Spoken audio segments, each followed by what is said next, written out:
Sunday கர்த்தருக்கு ஊழியம் செய்கிறவர்களுக்கு, கர்த்தருக்கென்று தன்னுடைய நேரத்தை செலவிடுகிறவர்களுக்கு கர்த்தர் கொடுக்கிற அருமையான வசனம் ஏசாயா 54:17. உனக்கு விரோதமாய் உருவாக்கப்படும் எந்த ஆயுதமும் வாய்க்காதே போ.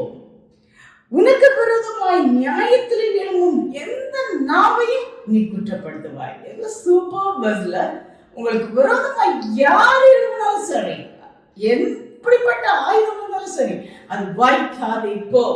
இது கர்த்தருடைய ஊழியக்காரன் சுதந்திரமும் என்னால் உண்டான அவருடைய நீதியுமா இருக்கிறது என்று கர்த்தர் சொல்கிறார்.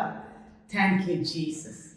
ஊழியக்காரங்களே, உங்களை பத்தி என்ன சொன்னாலும், உங்களுக்கு விரோதமாய் யாரு எப்படிப்பட்ட ஆயுதத்தோடு எழுப்பினாலும் அது வாய்க்காதே போ.